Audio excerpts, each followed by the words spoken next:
Mari kita berdoa sebelum kita membaca dan merenungkan firman Tuhan. Kita berdoa. Bapa di sorga, kami mengucap syukur untuk kasih karunia-Mu bagi kami. Dan saat ini Engkau telah menganugerahkan waktu bagi kami untuk memperingati peristiwa Jumat Agung dan peristiwa Paskah yang membawa kemenangan dan pengharapan bagi kami dalam Yesus Kristus. Kami menyerahkan waktu pemberitaan firman Tuhan ini ke dalam tangan-Mu. Kiranya Roh Kudus memberikan kepada kami kasih karunia. Dalam nama Tuhan Yesus kami bersyukur dan berdoa. Amin. Kita bersyukur pada Tuhan untuk kasih karunia yang diberikan bagi kita dan talenta yang diberikan juga kepada Bapak Ibu Guru ya, sehingga bisa mempersembahkan sebuah drama pengantar khotbah yang luar biasa dengan pergumulan dan perjuangannya yang luar biasa ya. Tuhan menyertai dan berkati. Semua itu bisa dipersiapkan dan kalian bisa menikmati, dan semoga ya itu bukan sekedar sebuah ya tayangan yang lewat begitu saja, tetapi kalian bisa belajar sesuatu yang lebih dalam pesan dari drama itu, dan kiranya bagian ya firman Tuhan yang akan diberitakan ini pun akan meneguhkan kebenaran yang Tuhan sampaikan ya, baik melalui drama tadi atau pemberitaan firman Tuhan ini ya. Kita ada dalam sebuah peringatan Paskah dengan temanya His Resurrection Brings Hope ya. Kebangkitan Kristus ya memberikan pengharapan bagi kita. Pengharapan seperti apa yang dianugerahkan kepada kita oleh Allah dalam Yesus Kristus melalui kebangkitan Yesus Kristus dari antara orang mati ya. Kita akan merenungkan bagian ini ya. Bapak mengajak kita untuk membaca satu bagian firman Tuhan ya, satu ayat dari 1 Petrus pasal 1 ya. 1 Petrus pasal 1 ayatnya yang ketiga ya, firman Tuhan berkata seperti ini ya. Terpujilah Allah dan Bapa, terpujilah Allah dan Bapa Tuhan kita Yesus Kristus, yang karena rahmat-Nya yang besar telah melahirkan kita kembali oleh kebangkitan Yesus Kristus dari antara orang mati kepada suatu hidup yang penuh pengharapan. Ya, Bapak ingin menceritakan ya sebuah kisah tentang Polikarpus. Mungkin kalian pernah mendengarkan ceritanya ya, atau mungkin kalian pernah menonton filmnya. Ada filmnya di YouTube ya tentang kisah Polikarpus ini ya. Nama Polikarpus pasti kalian tidak akan ketemu di dalam Alkitab ya, tidak menyebutkan nama Polikarpus satu kali pun. Tapi siapakah dia Polikarpus ya? Di dalam sejarah kekristenan, sejarah gereja, nama ini terkenal ya. Polikarpus adalah murid dari Yohanes. Siapa Yohanes itu? Yohanes adalah murid Yesus Kristus yang di dalam Injil Yohanes ditulis sebagai murid yang dikasihi oleh Yesus. Jadi Polikarpus dididik langsung oleh Yohanes, murid Yesus. Jadi kalau dihitung dari Yesus berarti dia kira-kira orang Kristen generasi kedua gitu ya, setelah Rasul kemudian Polikarpus ya. Yesus mendidik Yohanes, Yohanes mendidik Polikarpus. Polikarpus ini setelah dia menjadi Kristen, dia memberikan seluruh hidupnya kepada Tuhan ya. Dia mempersembahkan hidupnya kepada Tuhan. Dia mengikuti Tuhan dengan seluruh hidupnya di bawah bimbingan dari Yohanes ya. Dan dia memberitakan Injil ya bersama keluarganya, orang-orang dekatnya dengan sungguh-sungguh dan sepenuh hati, dan mengorbankan segala sesuatu demi pemberitaan Injil itu. Karena itu dia sangat ditentang oleh penguasa Romawi pada saat itu.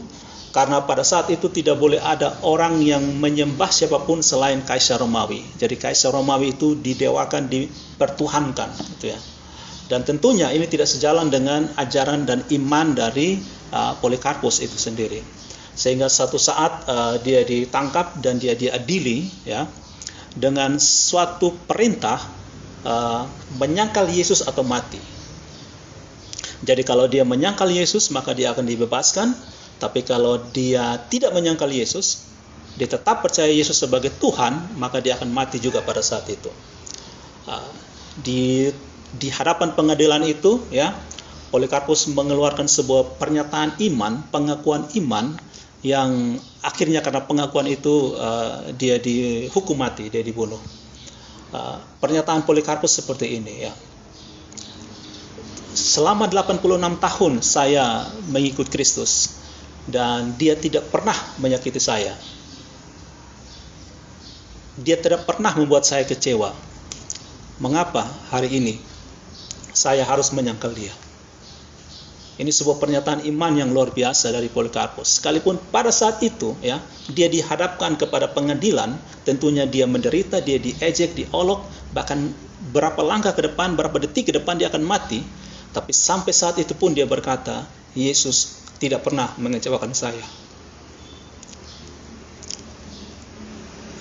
Yesus tidak pernah menyakiti saya. Bahkan sampai detik ini pun, di hadapan pengadilan ini pun, dia tidak pernah mengecewakan saya. Mengapa saya harus menyangkal dia? Karena Polikarpus tetap dengan imannya, akhirnya dia dihukum mati. Nah. Oke anak-anak, ya. Apa yang membuat kalian bersuka cita? Ya.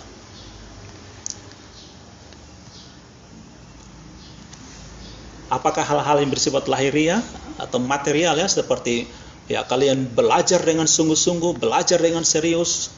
Kalian Bapak sering mendapatkan anak-anak telat masuk kelas atau bahkan tidak masuk kelas Biblical Studies misalnya, lalu ditanya, kenapa kamu tidak masuk ke kelas Biblical Studies pada pertemuan sebelumnya?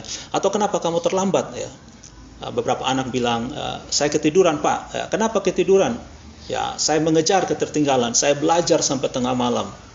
Dan sebagainya, banyak alasan mereka ingin dapat nilai baik. Lalu setelah kamu dapat nilai baik, apakah kamu bersuka cita? Apakah kamu senang? Ya mungkin beberapa anak senang karena usaha mereka tidak sia-sia. Atau juga mungkin ada yang bersuka cita karena dapat HP baru misalnya. Orang tua janji, kalau kamu naik kelas, kamu dapat HP baru. Kalau kamu jadi anak yang baik, kamu dapat HP baru. Atau mungkin laptop yang baru. Atau mungkin ada yang senang karena lulus ujian, kelas 9, kelas 12, sebentar lagi akan lulus ujian. Melanjutkan studi ke sekolah yang diinginkan, yang diidam-idamkan. Atau mungkin ada yang dapat baju baru, tas baru. Oke. Atau ada yang berharap ya kalau pandemi ini berakhir, pandemi COVID-19 berakhir, saya akan bersuka cita, saya akan senang, bisa traveling lagi, dan sebagainya. Apakah semua itu membuat kalian bersuka cita?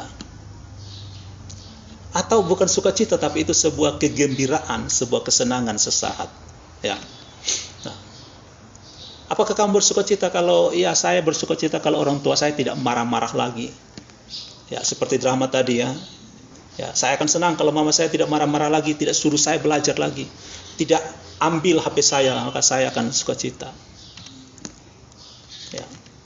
Apakah semua ini membuat kalian bersukacita, atau ini hanya membuat kalian senang sesaat, ya, ketawa sesaat, tapi setelah itu ya, kalian sedih lagi, kalian kecewa lagi, misalnya, ya.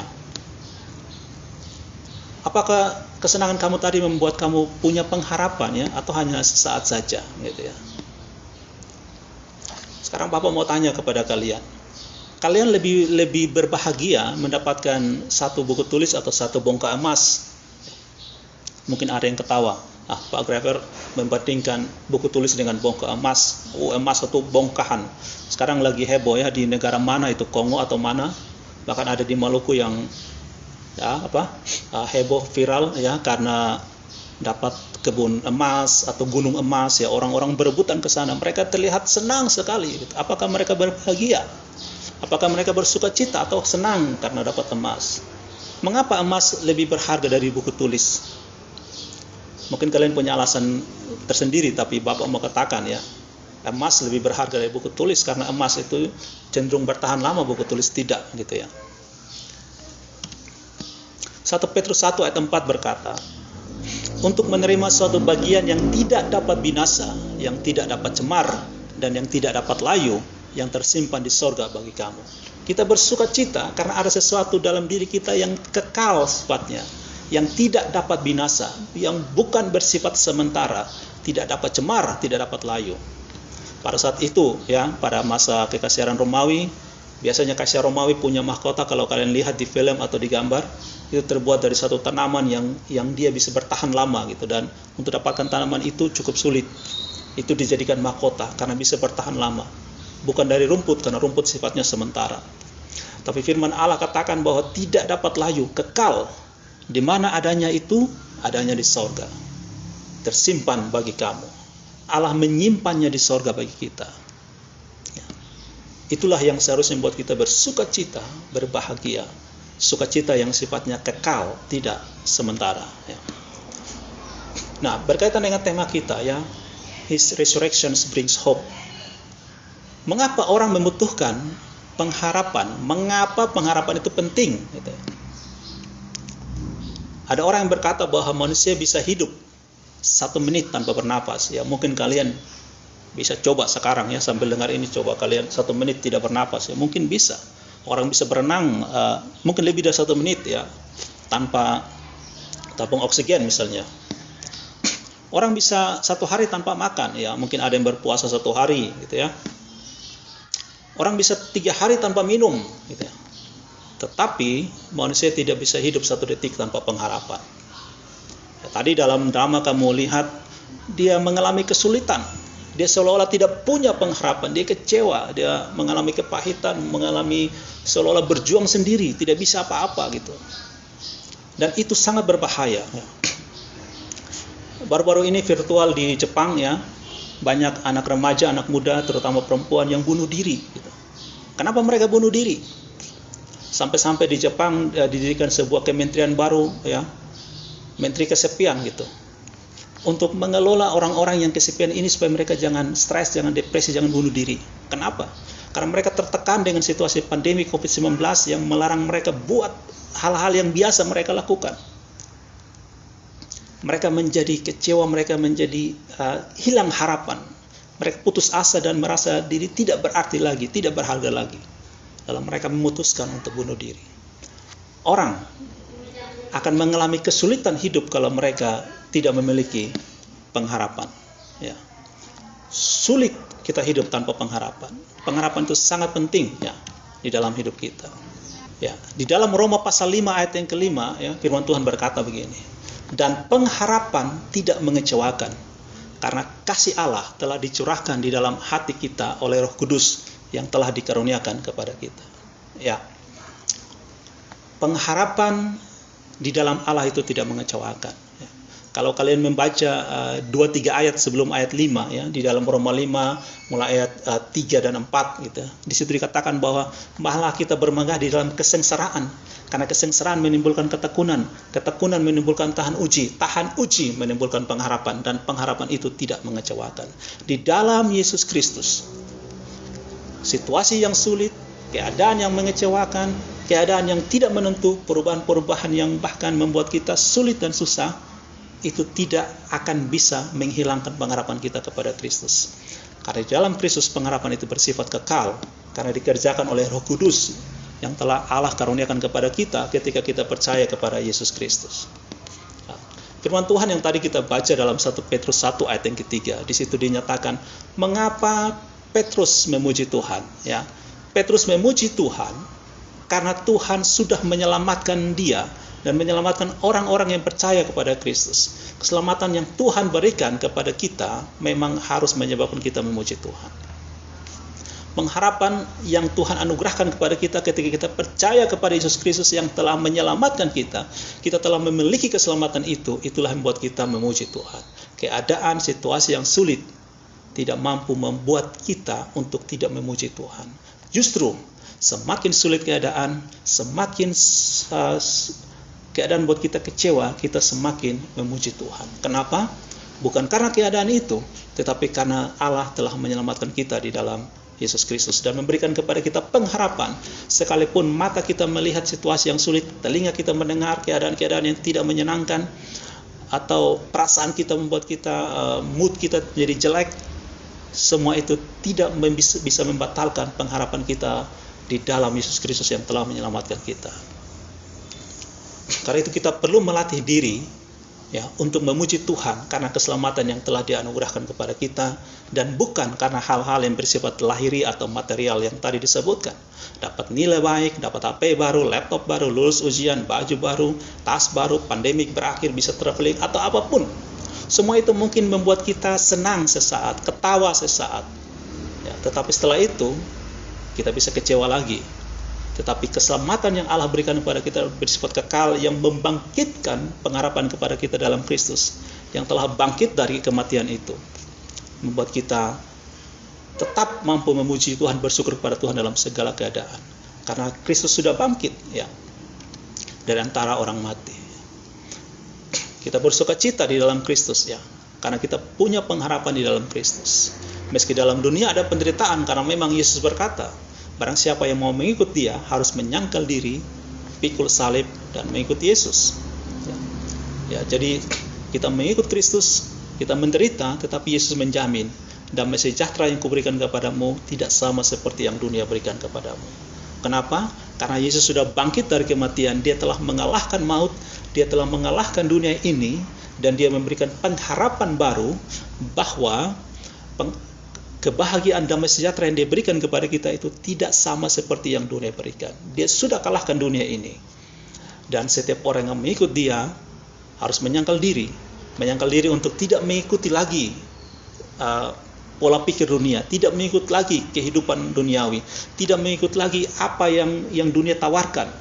Orang harus menyangkal diri. Dulu saya ikut dunia, sekarang saya ikut Yesus. Dulu kalau orang marah saya marah kembali Dia. Dulu kalau orang tampar saya tampar kembali Dia. Dulu kalau saya susah, saya cari kesenangan duniawi. Saya habiskan waktu saya di depan gadget untuk melihat hal-hal yang tidak memuliakan Tuhan, untuk habiskan waktu bermain game yang mungkin membuat saya senang sesaat. Kalau orang tua saya marah, saya akan mengunci diri, saya akan melawan dia, saya akan marah dia, bahkan mungkin saya akan maki dia gitu. Dulu seperti itu, sekarang tidak lagi, karena Yesus sudah bangkit. Karena Yesus telah memberikan kepada saya pengharapan bahwa sekalipun keadaan di sekitar saya membuat saya menderita, membuat saya susah, tetapi di dalam Yesus ada pengharapan, karena Yesus sudah mengalahkan dunia ini, sehingga dunia tidak dapat mengalahkan saya lagi ketika saya ada di dalam Yesus Kristus. Dulu waktu saya ada di luar Kristus, dunia bisa mengalahkan saya. Tetapi sekarang saya ada di dalam Yesus Kristus, maka dunia tidak bisa mengalahkan saya lagi. Karena kebangkitan Kristus memberikan kepada saya pengharapan. Dan karena itu saya memikul salib. Saya menderita karena saya sudah menyangkal diri. Tapi saya mau tetap mengikuti Yesus ya. Mengikuti Yesus adalah keputusanku ya. Penderitaan ini tidak membuat kita kehilangan pengharapan di dalam Kristus. Karena pengharapan dalam Kristus sifatnya kekal, karena dikerjakan oleh Roh Kudus di dalam hati kita. Bagian yang terakhir ya anak-anak. Siapakah mereka yang memiliki pengharapan di dalam Kristus? Yohanes 1 ayat 13 berkata, orang-orang yang diperanakan bukan dari darah atau daging, bukan pula secara jasmani oleh keinginan seorang laki-laki, melainkan dari Allah. Mereka inilah yang telah lahir baru, yang telah terima Yesus Kristus sebagai Tuhan dan Selamatnya. Mereka inilah yang memiliki pengharapan di dalam Kristus, pengharapan yang tidak mengecewakan. Ya, dan setelah kita dilahirkan kembali, ya, Allah tidak membuang kita begitu saja, tetapi Dia memberikan kepada kita pengharapan baru oleh kebangkitan Yesus Kristus. Ya. Ini menunjukkan bahwa kebangkitan Kristus adalah dasar harapan kita. Tanpa adanya kebangkitan, maka kita tidak memiliki pengharapan. Tidak ada harapan bagi kita. Tetapi justru karena Kristus sudah bangkit dari antara orang mati, maka kita punya pengharapan baru. Allah menyertai kita. Makanya dalam Mazmur pernah dikatakan, sekalipun ayah dan ibuku meninggalkan aku, tetapi Tuhan tidak meninggalkan aku. Tuhan berjanji, aku sekali-kali tidak akan meninggalkan engkau, dan aku sekali-kali tidak akan membiarkan engkau. Karena kita ada di dalam Yesus Kristus. Pengharapan yang besar dari para pengikut Yesus yang tadi kita lihat ya. Sebelum Yesus mati, bahkan saat Yesus mati, mereka seolah-olah tidak punya pengharapan. Kita lihat cerita para rasul, 12 rasul, para murid. Waktu Yesus mati, mereka mengunci diri, mereka takut. Tapi setelah Yesus bangkit, dan Yesus mengutus mereka, mereka rela mati demi Kristus. Mereka beritakan Injil apapun yang harus mereka hadapi. Mereka berani, bahkan kita lihat sampai hari ini ribuan tahun, begitu banyak penderitaan dialami oleh anak-anak Tuhan, oleh orang Kristen. Mereka ditentang. Sepanjang sejarah dunia ini membuktikan bahwa kekristenan adalah salah satu kepercayaan kepada Tuhan yang paling ditentang. Alkitab itu paling dikritik, tetapi ribuan tahun membuktikan Alkitab selalu ternyata benar, dan pengikut Kristus, orang-orang Kristus, anak-anak Tuhan tetap eksis sampai hari ini, bahkan sampai Yesus datang kembali. Sekalipun kita belum pernah melihat Dia secara fisik, tapi kita percaya kepada Dia. Itulah pengharapan di dalam Kristus.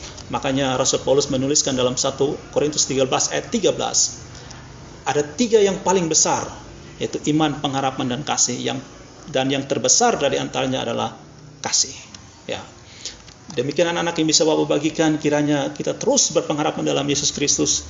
Dan karena itu saat ini Bapak minta kepada kalian anak-anak, bagi siapa yang belum pernah terima Yesus sebagai Tuhan dan Juru Selamatnya, boleh bersama-sama dengan Bapak berdoa saat ini supaya Roh Kudus hadir dalam hidup kalian.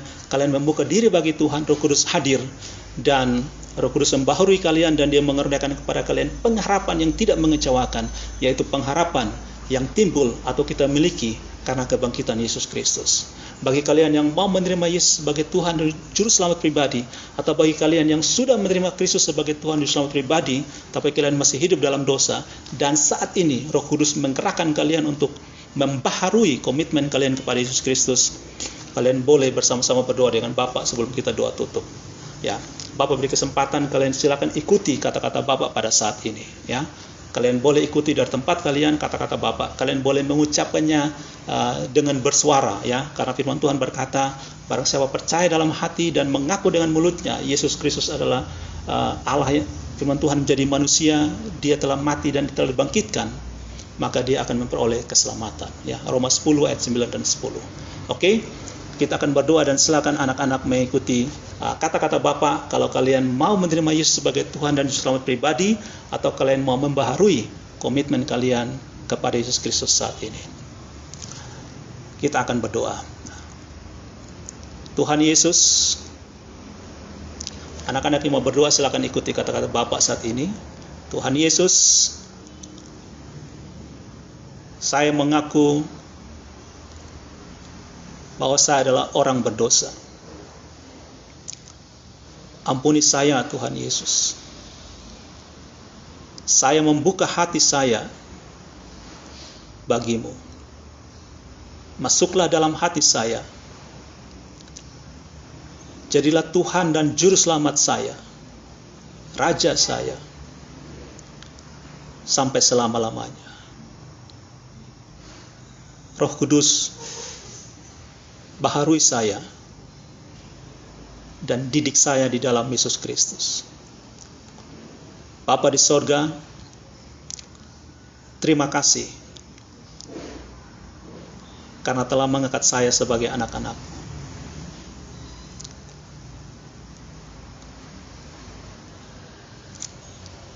Dalam nama Tuhan Yesus.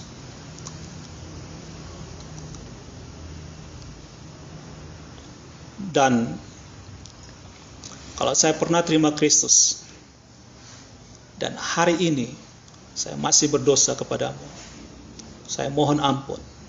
Baharui saya, ya Roh Kudus, dalam komitmen saya hidup bagi Kristus. Dalam nama Tuhan Yesus. Amin. Mari kita doa tutup untuk pemberitaan firman Tuhan. Bapa di sorga, kami mengucap syukur untuk pemberitaan firman Tuhan ini. Kiranya pemberitaan firman Tuhan ini memuliakan Engkau Tuhan, menjadi kemuliaan bagi nama Kristus, dan kami semua boleh sungguh-sungguh hidup berpengharapan dalam Yesus Kristus. Bagi kami yang telah menerima Yesus sebagai Tuhan dan Selamat kami, bila kami terus berakar, bertumbuh, berbuah dalam Kristus. Dan bagi mereka anak-anak yang telah menerima Yesus Kristus, atau siapapun yang mendengarkan firman Tuhan ini dan membaharui imannya kepada Kristus, membaharui komitmennya kepada Kristus, hidup berpengharapan dalam Yesus saja, kiranya Roh Kudus memperhatikan dan berkati mereka. Dan terima kasih untuk setiap jiwa-jiwa baru yang diselamatkan dalam Kristus, yang telah dilahirkan kembali di dalam Kristus. Terpujilah nama-Mu, dalam nama Tuhan Yesus Kristus. Haleluya. Amin.